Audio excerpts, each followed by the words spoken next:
मैं संस्कार भारती के राष्ट्रीय उपाध्यक्ष आदरणीय मैसूर मंजुनाथ जी एवं राष्ट्रीय महामंत्री आदरणीय अश्विन दलवी जी से निवेदन करूंगी कि वे मंच पर आकर नटराज का पूजन करें।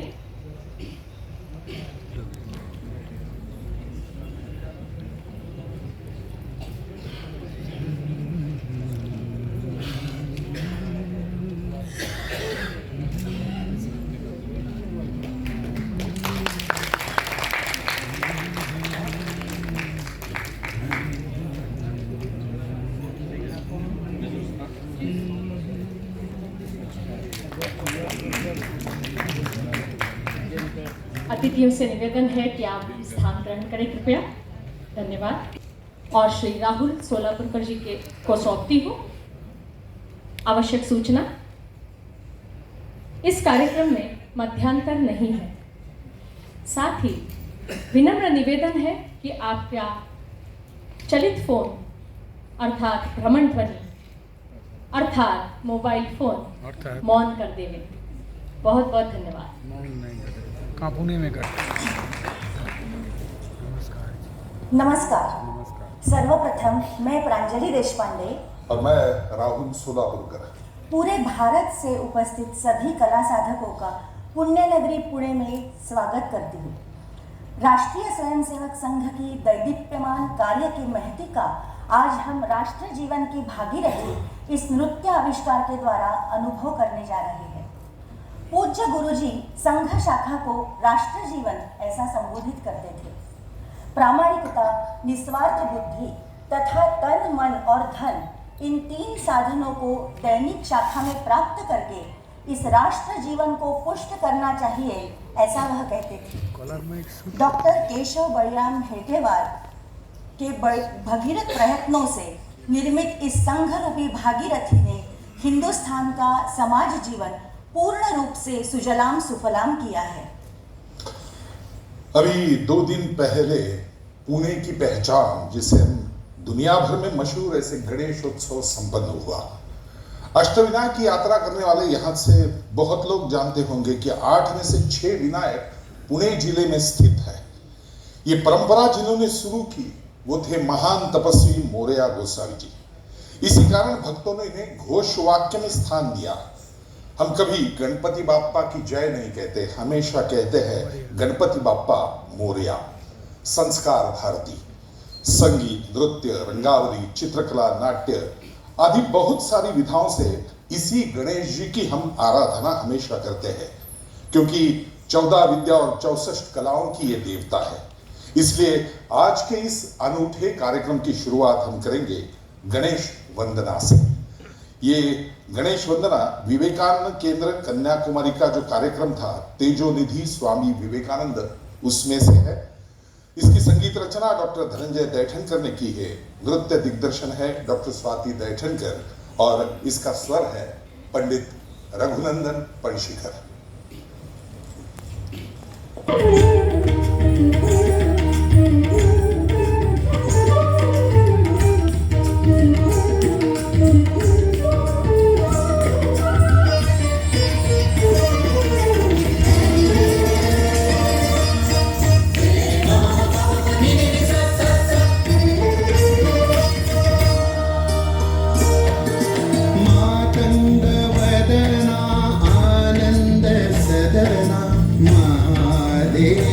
शिव शंभो नंदना मातंगवदना आनंद सदना महादेव शिव शंभो नंदना।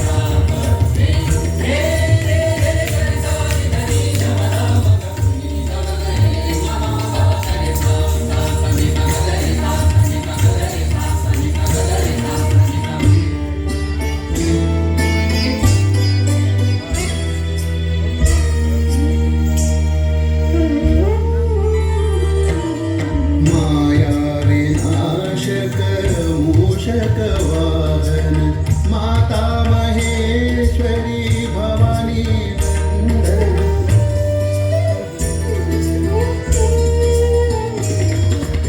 माया विनाशक मूषक वाहन माता महेश्वरी भवानी वंदना विघ्न विनाशक मंगल चरणा विघ्न विनाशक मंगल चरणा विघ्न विनाशक मंगल चरणा मातंग वदना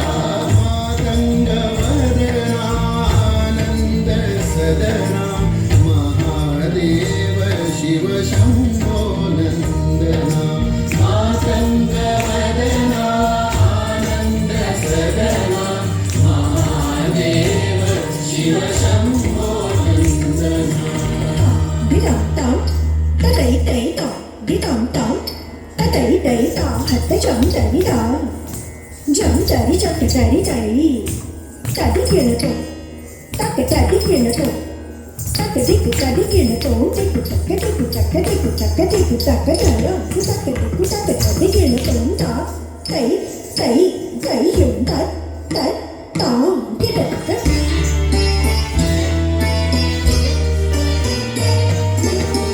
गजवदना गणनाथा नाथा गौरीहरा तनया गुणलया गजवदना गणनाथा नाथा गौरीहरा तनया गुणलया विद्यादायक बुद्धिप्रदायक विद्यादायक बुद्धिप्रदायक सिद्धिविनायक हे शुभदायक हे शुभदायक मातंग वदना आनंद सदना महादेव शिव शंभो नंदना मातंग वदना आनंद सदना महादेव शिव शंभो नंदना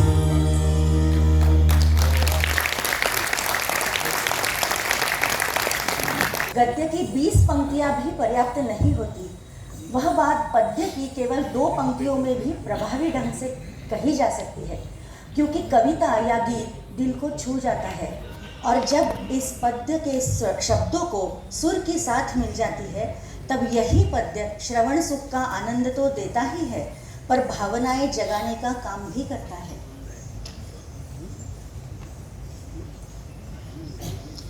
कमल पुष्प। कमल पुष्प से हम गणेश जी की पूजा करते हैं। विद्या देवी साक्षात सरस्वती कमल पुष्प पर विराजित है। आज के कार्यक्रम के 10 गीत उसी पुष्प की एक एक पंखुड़ी है। पतंजलि योग शास्त्र में भी कहा गया है कि मनुष्य के शरीर में 8 चक्र स्थित है, मूलाधार से सहस्त्रार तक, और इन सभी चक्रों का चिन्ह है कमल। वैसे कमल हमारा राष्ट्रीय पुष्प भी है। राष्ट्र भावनाओं से प्रेरित इस कार्यक्रम में यही पुष्प आपके सामने दर्शान्वित होगा, विविध नृत्य प्रकार के माध्यम से। नृत्य जो शुरुआती काल में मंदिर में बसी थी कला, आगे देवालय से राजाश्रय मिलने पर वो देवालय से बाहर आ गई, और आज लोकाश्रय के समृद्ध आधार पर अनगिनत कलाकार इस कला से जुड़े हैं। पंडित कुमार गंधर्व जी हमेशा कहा करते थे कि भारतीय शास्त्रीय संगीत जन संगीत से उभरा है, उसी प्रकार ये नृत्य कला और उसके विभिन्न अंग लोक नृत्यों से उभर कर आगे आए हैं। बस जाते जाते आप सभी जानते हैं कि कश्मीर से कन्याकुमारी तक भारतवर्ष में कितने लोक नृत्य हैं? संख्या सुनकर अचंभित होंगे, संख्या है 2142। आज के कार्यक्रम में मात्र शास्त्रीय नृत्यों का आधार हमने लिया है। हिंदुस्तान की भौगोलिक स्थिति बहुत समृद्ध है। अनेक प्रदेश, उनकी अपनी अपनी विशेषताएं, ऐसे अपने आप में ही एक अजूबा प्रतीत होने वाली संरचना बहुत कम देशों के पास होगी। मनुष्य एक मिलनसार समूह प्रिय प्राणी है। परंतु अगर समूह में रहने के नियम निर्धारित नहीं किए गए तो सामंजस्य बनाए रखना मुश्किल है और वैकल्पिक रूप से जीवन बिखर सकता है। मेरे अनुसार इन सामूहिक व्यक्तिनिष्ठ मानदंडों को संस्कार के रूप में जाना जाता है और इसी से शायद संस्कृति का उगम होता है। मनुष्य मूलतः एक बुद्धिमान प्राणी है। वह सदैव नई नई चीज़ों की ओर आकर्षित होता है। अतः प्रकृति के सानिध्य में इस व्यक्तिनिष्ठता को साथ मिली वस्तुनिष्ठता की और जन्म हुआ संस्कृति का।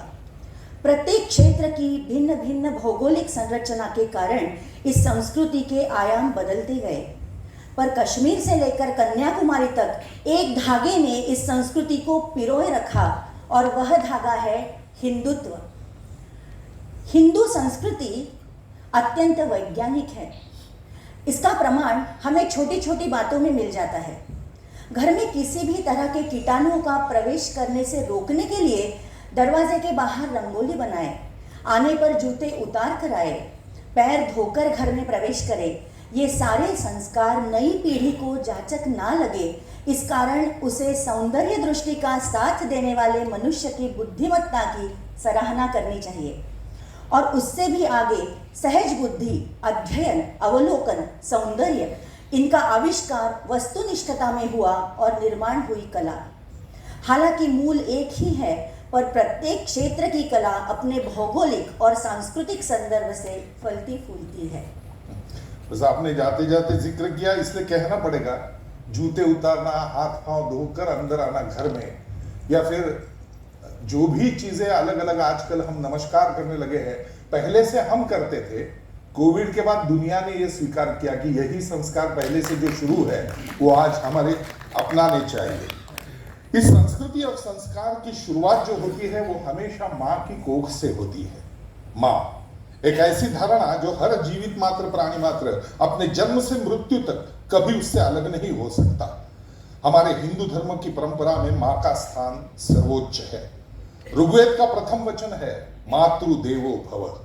यहां तक कि महाराष्ट्र में अगर देखें तो संत ज्ञानेश्वर हो या भूवैकुंठ के विठ्ठल, उन्हें भी हम माउली कहते हैं। और अपने देश को भी कभी फादर्स लैंड नहीं कहते, भारत माता ऐसे संबोधित करते हैं। शायद ही किसी को मालूम ना हो ऐसी बात है कि प्रभु रामचंद्र जी ने भी कहा था जननी जन्म भूमिश्च स्वर्गादपि गरीयसी। इसीलिए यही भारत हमारी माँ है। करना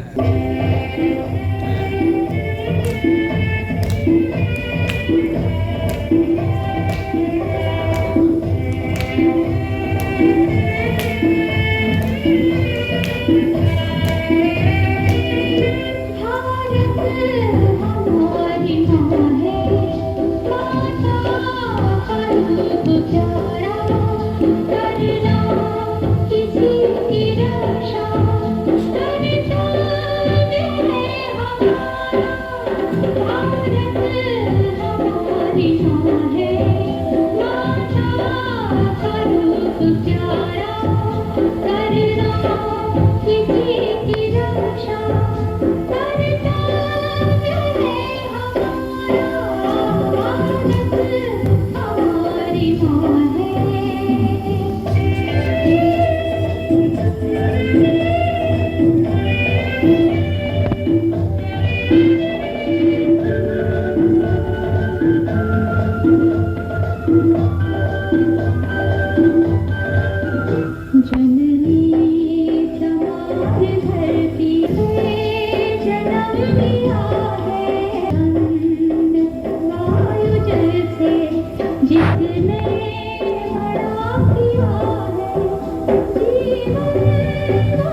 करना।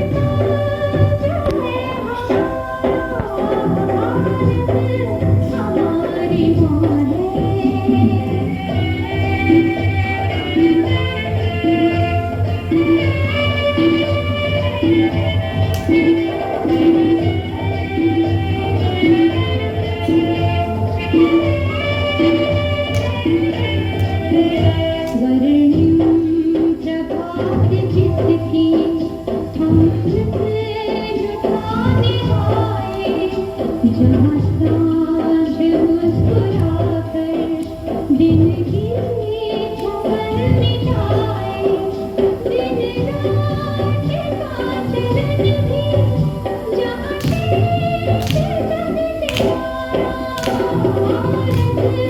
हमारी माँ है प्यारा करना किसी की रक्षा कर्तव्य है हमारी माँ है